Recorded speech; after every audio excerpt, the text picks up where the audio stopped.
I never thought it would go this far. I never imagined that a single moment, a single choice, could unravel everything I had built. But it did. And the worst part? He saw everything. My husband, the man who had given me his heart, his trust, and his life, stood there and watched as I shattered it all into a million pieces. It started innocently enough. Isn't that how these things always start? A glance, a touch, a laugh that lingered a little too long. He was charming, confident, and so different from the life I had grown accustomed to. With him, I felt alive again, like I was more than just someone's wife.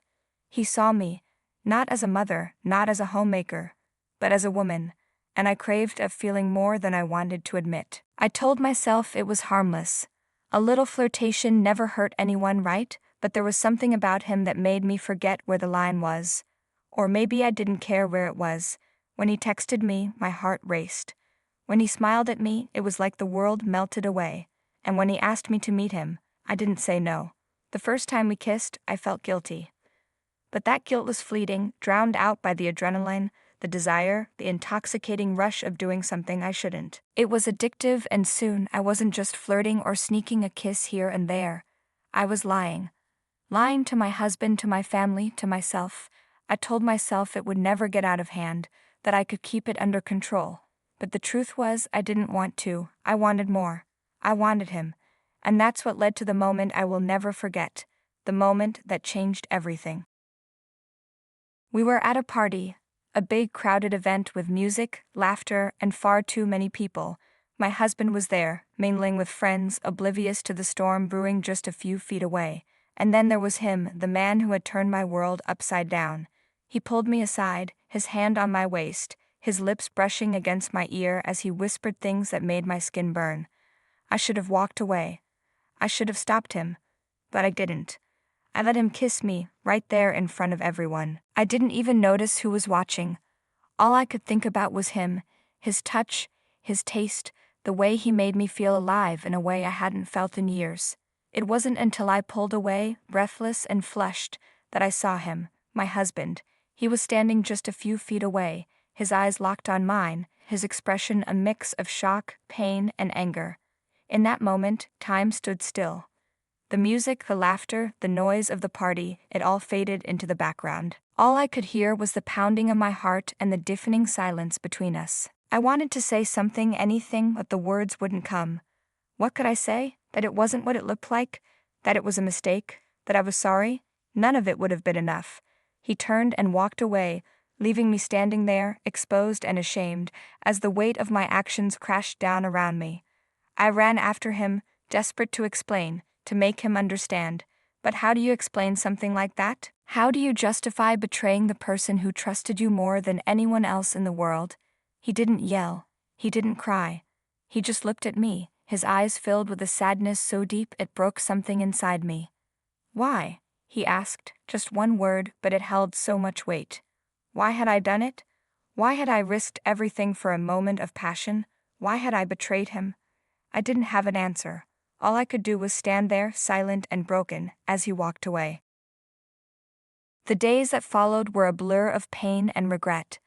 I replayed that moment over and over in my mind, wishing I could take it back, wishing I could undo the damage I had caused. But there was no undoing it. The trust we had built, the love we had shared, it was gone, shattered by my own selfish actions. I tried to talk to him, to apologize, to make him see that I still loved him. But he couldn't even look at me. I had become a stranger to him, someone he couldn't recognize. And maybe that was the hardest part, knowing that I had destroyed not just our marriage, but the version of myself that he had loved. But even as I grieved for what we had lost, a part of me couldn't let go of him. The man who had made me feel alive, who had reminded me that I was more than just a wife and mother. Was it wrong to feel that way? To still want him, even after everything? Maybe. But the heart doesn't follow rules, and mine was hopelessly tangled in a web of love, desire, and regret. I wish I could say there was a happy ending to this story, that I found a way to fix what I had broken, but life isn't that simple. My husband couldn't forgive me, and I couldn't blame him. I had made my choice, and now I had to live with the consequences. The man I had risked everything for, he moved on, leaving me with nothing but memories and what-ifs. They say time heals all wounds, but some scars never fade.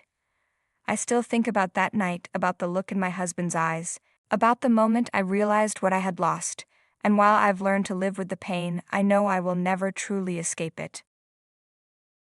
If I could go back, if I could do it all over again, would I make the same choice? I don't know. Part of me wants to believe I would have done things differently, that I would have walked away before it was too late. But another part of me knows the truth, that I was chasing something I needed, something I craved, even if it cost me everything. This isn't a story about redemption or forgiveness. It's a story about choices, about the things we do when we think no one is watching, and the consequences we face when the truth comes to light. I made my choice, and I've paid the price. All I can do now is move forward, carrying the weight of my mistakes and hoping, somehow, to find a way to forgive myself. Life after that moment felt like walking through a fog, every step weighted with the realization of what I had done. I was haunted by the silence. My husband, well, my ex-husband now, didn't yell, didn't fight, didn't even seek closure. He left physically and emotionally, creating a void I didn't know how to fill. At first, I thought I could distract myself. I threw myself into work, into hobbies I hadn't touched in years, into anything that could keep my mind from replaying that night. But no matter what I did, I couldn't escape it.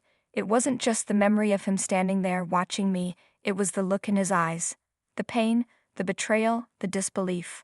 I had done that to him, and no amount of distraction could change that. I started to question everything about myself. Who was I? How had I become this person?